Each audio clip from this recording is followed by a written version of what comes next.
সৃষ্টিকর্তা মানুষকে ভালো মন্দের জ্ঞান দিয়ে সৃষ্টি করছেন। শুধু মানুষই নয়, পৃথিবীর প্রত্যেকটা প্রাণীকে সৃষ্টিকর্তা ভালো মন্দের জ্ঞান দিয়ে সৃষ্টি করছেন। আপনি যদি ভালো করে লক্ষ্য করেন তাহলে দেখবেন যে পৃথিবীতে যত মাছ আছে, প্রত্যেকটা মাছেরও জ্ঞান আছে, আবার গাছেরও জ্ঞান আছে। হ্যাঁ, গাছেরও জ্ঞান আছে, কারণ গাছের মধ্যে অনেক গাছ আছে যারা ঠিক সন্ধ্যার আগে যখন সূর্যের কিরণ থেমে যায় বা বন্ধ হয়ে যায় বা চলে যায়, তখন গাছের পাতাগুলো গুছিয়ে তারা ঘুম পাড়ে। কিন্তু অনেক গাছ আছে, আবার অনেক গাছে সাড়াও দেয়, এবং গাছ রাসায়নিক প্রক্রিয়ায় অন্য গাছের সাথে তাদের তথ্য আদান প্রদান করে, অর্থাৎ কথা বলে। একটা গাছ আর একটা গাছের সাথে রাসায়নিক প্রক্রিয়ার মাধ্যমে তথ্য আদান প্রদান করে, যদি আপনারা জানতেন। তার মানে কি, পৃথিবীর প্রত্যেকটা মাছেরও জ্ঞান আছে, ছোটো হোক আর বড় হোক। আবার প্রত্যেকটা গাছেরও জ্ঞান আছে, সে ছোটো হোক আর বড় হোক। আবার পৃথিবীতে যত প্রাণী আছে সব প্রাণীরও জ্ঞান আছে।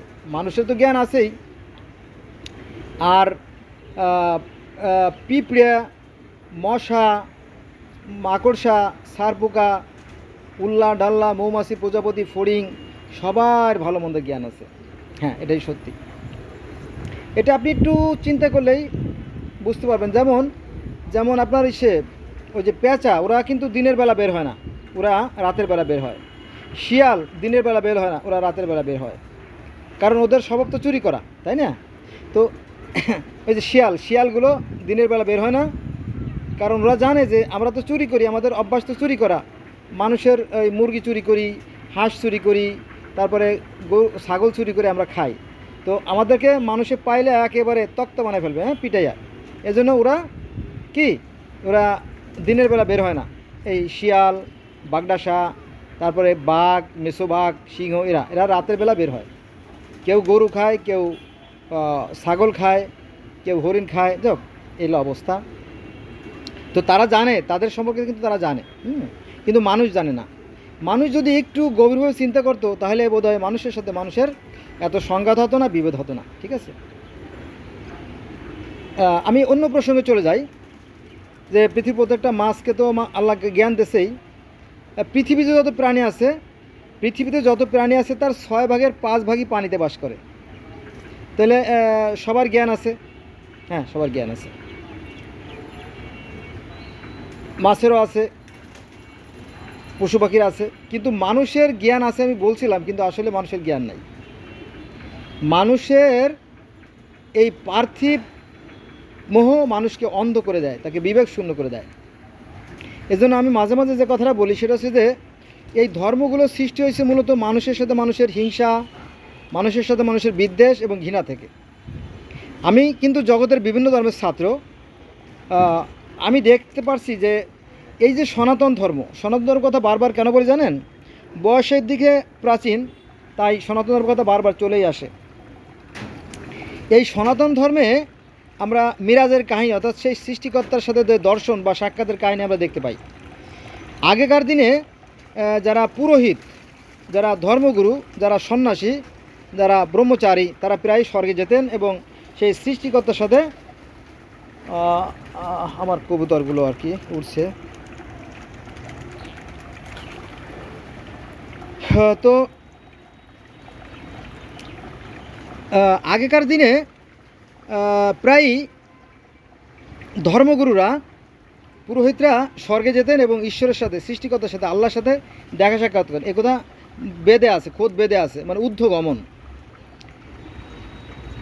আবার পৃথিবীতে থেকেও কিন্তু অনেকে ঈশ্বরের সাথে দেখা করছেন, যেমন অর্জুন শ্রীকৃষ্ণের সাথে দেখা করছেন। আবার নারদ মুনি, উনি মন্দাকিনী নদীর তটে বসে ধ্যান সাধনা করতেছিলেন, তখন ঈশ্বরের সাথে তার দেখা হয়েছে। তারপরে রামের পিতা দশরথ, উনি অগ্নি যজ্ঞ করার সময় ঈশ্বর তার সাথে দেখা দেন। তারপরে আজ থেকে 5000 বা 6000 বছর আগে যে পার্সি ধর্ম, সেই পার্সি ধর্মের যে প্রতিষ্ঠাতা জরস্টার, তিনিও সৃষ্টিকর্তার সাথে দেখা সাক্ষাৎ করেন। হযরত মুসা আলাইহিস সালাম তুর পাহাড়ে আল্লাহর সাথে দেখা সাক্ষাৎ করেন, এবং হযরত ইব্রাহিম আলাইহিস সালামের সাথে আল্লাহর কথা হয়, হযরত আদম আলাইহিস সালামের সাথে আল্লাহর কথা হয়, হযরত নূহ আলাইহিস সালামের সাথে আল্লাহর কথা হয়, তাই না? এরকম অনেকের সাথে সৃষ্টিকর্তার বিভিন্ন সময় বিভিন্ন জায়গা থেকে কথাবার্তা হয়েছে, এটা আমরা জানি। অনেকের সাথে দেখা হয়েছে। হযরত মূসা আলাইহিস সালামের সাথে সে তুর পাহাড়ে, সিনাই পর্বত, তুয়া পর্বত আল্লাহর সাথে দেখা হয়েছে। আবার পার্সি ধর্মে অর্থাৎ জরথুস ধর্মে বা জরস্ট্রানিজম যে ধর্ম, সেই ধর্মেও কিন্তু সৃষ্টিকর্তার সাথে সেই জরস্টারের দেখা সাক্ষাৎ হয়েছে, কথা হয়েছে। সেটা আবার কেমন সেটা বলি, তাহলে আপনারা বুঝবেন। আজ থেকে 5000 বা 6000 বছর আগে আপনার যে পার্সি ধর্ম, এই পার্সি ধর্মের প্রতিষ্ঠাতা উনি একটা নদীর মোহনায় বসে ধ্যান সাধনা করতেছিলেন। নদীর মোহনায়, ত্রিমোহনায়, নদীর মোহনায় বসে ধ্যান সাধনা করতে করতে করতে করতে করতে করতে হঠাৎ করে একবার এক আর্ক্যাঞ্জেল অর্থাৎ ঐশ্বরিক দূত তিনি আসলেন। আসার পরে বলল যে, হে জরথুস্ট, পৃথিবীর মানুষ তো অধার্মিক হয়ে গেছে, তুমি তাদেরকে কিছু ধর্ম শিক্ষা দাও। তো বলো যে কীভাবে সম্ভব? তো বলো যে ঠিক আছে, তোমাকে আমি একটা ট্রেনিং দেবো, কোর্স করাবো। তখন তাকে সেই ঐশ্বরিক দূত তাকে নিয়ে যায় সেই আহুরা মাজদার কাছে, অর্থাৎ সেই সৃষ্টিকর্তার কাছে নিয়ে যায়।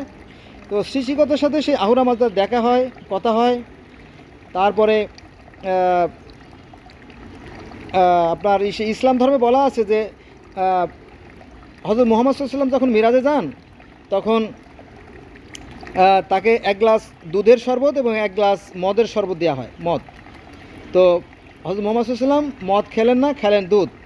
তখন পাশে যে সমস্ত ফেরেশতারা ছিল তারা বলল যে, আপনি সত্যিকার অর্থে জ্ঞানী মানুষ, হ্যাঁ, আপনাকে ঠিকই নির্বাচিত করছে সৃষ্টিকর্তা। এরকম অনেক কথাবার্তা হয় আর কি, এরকম কাহিনী আছে। আবার আমরা যদি বেদও দেখি, তাহলে সেখানে যখন শ্রীকৃষ্ণের সাথে অর্জুন যখন স্বর্গে যায়, তখন নিচে দেখতে পায় যে সাদা ধবধবে কি একটা জিনিস দেখা দেয়। তখন অর্জুন জিজ্ঞেস করে কৃষ্ণকে যে এটা কি? বলে যে এটা তো দুধের সাগর। অর্থাৎ যারা স্বর্গে যাবে, যারা জান্নাতবাসী হবে, তাদেরকে এইখান থেকে দুধ পান করানো হবে। ঠিক আছে। আরেকটা আছে বিষের, মানে আরেকটা আছে গরল সাগর আর কি, দুটো সাগরের কথা সেই সনাতন ধর্মে আছে। আবার 2 গ্লাস মদের কথা আমাদের ইসলাম ধর্মে আছে। ঠিক আছে, একটু ভিন্ন করা, মানে একই কাহিনী একটু ভিন্ন করে করা আর কি, এর বিষয়। যাক, তো এই পার্সি ধর্মের যে জরস্টার, উনি স্বর্গে যান। স্বর্গে যাওয়ার পরে ঈশ্বরের সাথে দেখা সাক্ষাৎ হয় এবং ঈশ্বর ফেরেশতাদের বলেন যে তোমরা করো, ওই জরস্টারকে নিয়ে ঘুরে ঘুরে ঘুরে ঘুরে ঘুরে ঘুরে ঘুরে ঘুরে যত স্বর্গের সুখ শান্তি আছে সবগুলো দেখাও, এবং নরকের দুঃখ কষ্ট আছে সেগুলো তাকে দেখাও, সে স্বচক্ষে দেখে যাক। তারপরে তিনি দেখলেন, দেখতে দেখতে তার 10 বছর কেটে গেল। 10 বছর কেটে যাওয়ার পরে তিনি পৃথিবীতে আসেন, এবং পৃথিবীতে এই জরথুস্টকে একটা পাহাড়ের পর নামাই দেওয়া হয়, একটা পাহাড়ে, উঁচু পাহাড়ের পর নামাই দেওয়া হয়। এবং যখন তাকে পাহাড়ে নামাই দেওয়া হয়, তখন কিন্তু অগ্নির মানে ফুললিঙ্গের বৃষ্টি হচ্ছিল আর কি, অগ্নিবৃষ্টি হচ্ছিল। যেমন আমরা বিভিন্ন অনুষ্ঠান, বিবাহ হোক আর মুসলমানি হোক, অনেক সময় অনুষ্ঠানে বিভিন্ন ধরনের, হ্যাঁ, আমরা হরেক রঙের বাতি যেমন জ্বালাই, সৃষ্টিকর্তা যেমন আকাশে রাতের বেলা বিভিন্ন নক্ষত্র দিয়ে সাজিয়েছেন, চন্দ্র সূর্য দিয়ে সাজিয়েছেন, অনেকটা ওরকমটি একটা মানে ঝুর বাতির একটা মানে আনন্দ উল্লাস বয়ে যাচ্ছিল পৃথিবীতে, যে জরস্টার ঈশ্বরের সাথে দেখা করে 10 বছর পরে তিনি পৃথিবীতে নেমে আসলেন। এরকম একটা কাহিনী আছে, লম্বা কাহিনী। যদি আপনাদের জানার প্রয়োজন হয়, তাহলে আপনারা জেন্দাবেস্তা খুঁজে দেখেন, অথবা সেই পার্সি ধর্ম সম্পর্কে জানার জন্য আপনারা চেষ্টা করেন। এখন তো ঘরে বসে সবই জানা যায়, তাই না? কত সুন্দর হয়ে গেছে পৃথিবীটা, তাই না? আরও সুন্দর হবে যদি আমরা মানুষটা সুন্দর হই। কিন্তু আমি যে মাঝে মাঝে যে কথাটা বলি, যে এই মানুষের সাথে মানুষের হিংসা, বিদ্বেষ আর ঘৃণা থেকে মূলত নতুন নতুন ধর্মের সৃষ্টি হয়েছে। আসলে সৃষ্টিকর্তার বিধানে কোনো পরিবর্তন নাই। আর এবার আসেন আমরা যাব বৌদ্ধ ধর্মে। বৌদ্ধ ধর্মের যে প্রবর্তক যিনি গৌতম বুদ্ধ, তিনিও কিন্তু স্বর্গে গিয়েছেন। হ্যাঁ, মিরাজে গেছেন। স্বর্গে গিয়ে তার মাতা মহামায়া দেবীর সাথে দেখা করে আসছেন। আপনারা যদি আমার কথা বিশ্বাস করতে না চান, তাহলে যাবেন, ইউটিউবে যাবেন, অথবা গুগলে যে সার্চ দেবেন যে গৌতম বুদ্ধের স্বর্গে আহরণ, দেখবেন যে উনি হাজার হাজার মানুষের সামনে দিয়ে শা করে বিমানের মতো উড়তে উড়তে উড়তে উড়তে মহাশূন্যে চলে গেল এবং মেঘের আড়ালে লুকিয়ে গেলেন। ঠিক আছে, এরকম কাহিনী আছে, যদি আপনারা দেখতেন। হলো বিষয়। হ্যাঁ, তো গৌতম বুদ্ধ যে কথা বলছে যে উনি তো নাস্তিক, উনি তো সৃষ্টিকর্তা বিশ্বাস করেন না, এটা কেউ কেউ ধরতেও পারেন। আবার কোরআনেও কিন্তু ওই গৌতম বুদ্ধের কথাগুলো আছে।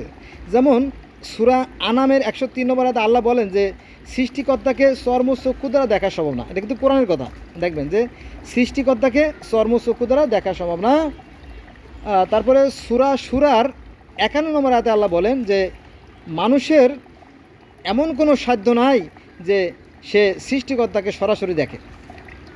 কোরআনের কথা তাহলে দুইটা আয়াত আমরা পাইলাম। এটা আছে সূরা আনামের 103 নম্বর আয়াত এবং সূরার 51 নম্বর আয়াত এবং আপনার সূরা নূরের 35 নম্বর আয়াত যদি আপনি দেখেন তাহলে সেখানে বলা হয়েছে আল্লাহ হচ্ছে আকাশ এবং পৃথিবীর জ্যোতি। তিনি হচ্ছে জ্যোতি, যে জ্যোতি তুর পাহাড়ে বা সিনাই পর্বতে বা তোয়া পর্বতে হযরত মূসা আলাইহিস সালাম দেখেছিলেন, তাই না? এই তো একই কথা, একই কাহিনী। আবার বেদেও, অর্থাৎ বেদ এবং ভগবত গীতাও আল্লাহর কথা, নিরাকার কথা বলা হয়েছে এবং তিনি এক এবং অদ্বিতীয় কথা বলা আছে, একই কথা। কিন্তু ওই যে ফকিরের দুশ্মন ফকির, জানেন তো, ফকিরের দুশ্মন ফকির, অর্থাৎ এক ধর্মগুরু আর এক ধর্মগুরু শুধু বদনাম করে মানুষের মধ্যে একটা ধারণা পাল্টে যায়, তখন মানুষের মধ্যে বিভেদ সৃষ্টি হয়। কিন্তু সৃষ্টিকর্তার বিধানে কোনো পরিবর্তন, আপনি একটু চোখ খুলে দেখেন। আমি কিন্তু ভিডিওটা শুরু করেছিলাম যে সৃষ্টিকর্তা পৃথিবীর প্রত্যেকটা মাছকে, পৃথিবীর প্রত্যেকটা গাছকে, পৃথিবীর প্রত্যেকটা প্রাণীকে, প্রত্যেকটা পশুকে, পৃথিবীর প্রত্যেক পাখিকে, প্রত্যেকটা কীট পতঙ্গকে এবং প্রত্যেকটা মানুষকে সৃষ্টিকর্তা ভালো মন্দ জ্ঞান দিয়ে সৃষ্টি করছে। আমরা যদি এই জ্ঞানের চর্চা করতাম তাহলে আমরা আরও উন্নত, আমরা আরও সমৃদ্ধ, আমরা আরও ধন্য হতাম। কিন্তু ওই যে হিংসা, বিদ্বেষ, ঘৃণা আমাদেরকে সর্বনাশ করে দেয়, আমরা নিজেরাই ধ্বংস হয়ে যাই, নিজেদের অজ্ঞাত সারে, নিজেদের অজান্তে আমরা বুঝতে পারি না। বোঝা গেছে বিষয়টা? আচ্ছা, এবার আসি আমি ফাইনালি, সেটা হচ্ছে দেখবেন সৃষ্টিকর্তার বিধানে কোনো পরিবর্তন নাই। আমার মাথার উপরে সূর্য দেখছেন না, মাথার উপরে সূর্য দেখা যাচ্ছে। যদিও বৃষ্টি নেমে গেছে, প্রচুর বৃষ্টি নেমে গেছে একটু আগে। আজকে হচ্ছে 3 তারিখ, আজকে হলো 3/5/2025 সাল শনিবার। এই যে বৃষ্টি নেমে গেল, ঠিক আছে? তো বৃষ্টি শুধু এই আমার বাড়িতেই নামে নাই, সারা বাংলায় এবং বাংলার আশেপাশে ভারত, মায়ানমার অনেক জায়গায় নেমে গেছে। হ্যাঁ, এজন্য সৃষ্টিকর্তা যে শুধুমাত্র মুসলমানের বাড়িতে বৃষ্টি দেবেন, হিন্দুর বাড়িতে দিবেন না, হ্যাঁ, হিন্দুর গাছে কাঁঠাল ধরবে, মুসলমানের কাছে ধরবে না, এমন না। তিনি হচ্ছে মহান, অতি মহান। হ্যাঁ, অতি মহান। আমার টমেটো গাছগুলো মারা গেছে, টমেটো গাছগুলো তো টমেটোর সিজন তো এখন নাই, শেষ হয়ে গেছে আর কি। যাক,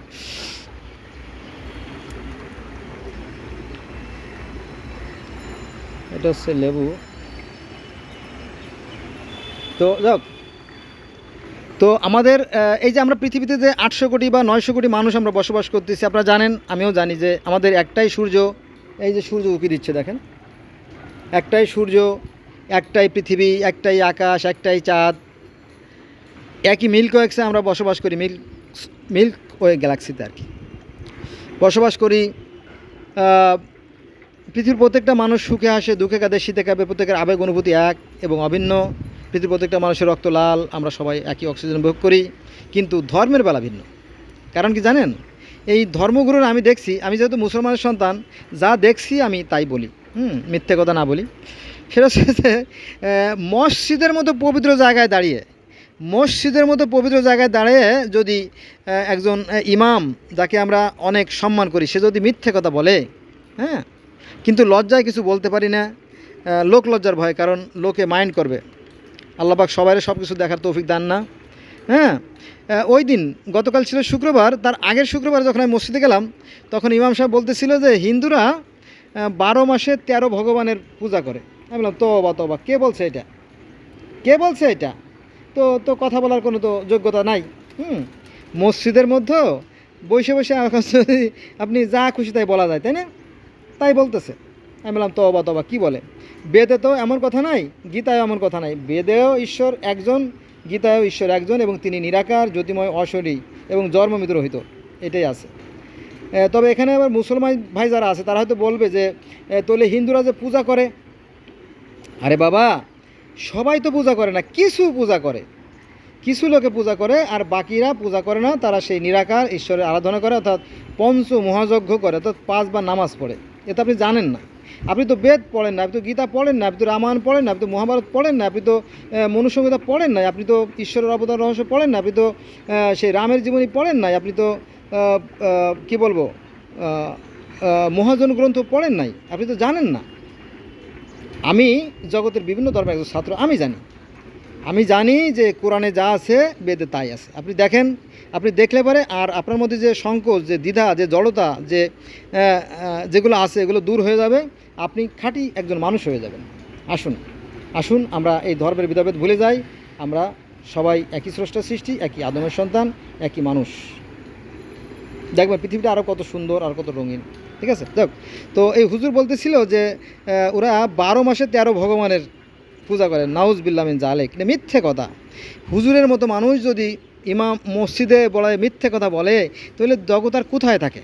আমার ভিডিও আছে, কিন্তু এই সম্পর্কে কিন্তু ভিডিও আছে। আমি যে শুধু আন্দাজি কথা বলতেছি যে বদনাম, তা না, কিন্তু এই রিলেটেড ভিডিও আছে আমার। আচ্ছা, যাক। তো ওই দিনই, ওই শুক্রবার দিন মাগরিবের নামাজের সময় আর এক মসজিদে নামাজ পড়লাম। তো সেখানকার এক হুজুর বলতেছিল যে জানেন, হিন্দুরা যে হিন্দুদের ভগবানের উপরে কুত্তায় প্রস্রাব করে, চিন্তা করেন। এরকম কথা বললে কার না মিজাজ খারাপ হবে, তাই না? আমি বললাম সেটা আবার কেমন? এই কথা শোনার পরে আমি তাড়াতাড়ি মোবাইলটা অন করলাম এবং ভিডিও করলাম। আমার আছে, পিছনে গেলে আপনি দেখতে পারবেন, বোধহয় 3 মিনিটের ভিডিও একটা আছে, কারণ আমার মেমোরি তখন ফুল ছিল, আমি যথেষ্ট ভিডিও করতে পারি নাই। তো হুজুর বলতেছে যে একবার এক হিন্দু বাজার থেকে তার দেবতা কিনছে, ঈশ্বরের মূর্তি কিনছে। কেনার পরে রাস্তায় তার প্রস্রাব আইছে, প্রস্রাব করতে যায়, তারপরে ওদিকে কুকুরে সেই ভগবানের উপরে পায়খানা করে প্রস্রাব করে দিয়েছে। এরকম তুই কাহিনী দেখেন, প্রায় এই কাহিনিগুলো আমি বহুবার শুনছি। আমি আমার এলাকায় অজে আমি এগুলো শুনছি। এইভাবে যদি অন্য ধর্মের প্রতি হিংসা, বিদ্বেষ, ঘৃণা ছড়ায়, তাহলে বিষয়টা কেমন হয়ে যায় না, তাই না? মানুষের মধ্যে একটা বিরূপ, একটা খারাপ মন্তব্য সৃষ্টি হয় আর কি। যাক, এটা যার যার ব্যাপার, যার যার পাপ সে ভোগ করবে। হ্যাঁ, আসুন আমরা ভেদাভেদ, সৃষ্টিকর্তার বিধান পরিবর্তন নাই। সৃষ্টিকর্তা প্রত্যেকের সমানভাবে ভালোবাসেন। হ্যাঁ, যারা নির্বোধ, যারা মূর্খ, তারাই মূলত ধর্ম নিয়ে বেশি বাড়াবাড়ি করে। সৃষ্টিকর্তার যে ধর্ম বা সৃষ্টিকর্তার বিধান, তাতে কোনো পরিবর্তন নাই। তিনি সবার জন্য সমান। একটা পরিবারের যদি 10টা সন্তান হয়, মা বাবা যেমন 10টা সন্তানকে সমান দৃষ্টিতে দেখেন, সৃষ্টিকর্তা পৃথিবীর প্রত্যেকটা প্রাণীকে, মাছকে, গাছকে, পশুকে, পাখিকে সমান দৃষ্টিতে দেখেন। এই জিনিসটা খেয়াল রাখবেন এবং গভীরভাবে চিন্তা করবেন, আমি সত্য বলছি না মিথ্যে বলছি। আজকে এই পর্যন্ত রইল। আল্লাহ হাফেজ, সবাই ভালো থাকবেন, আমার জন্য দোয়া করবেন।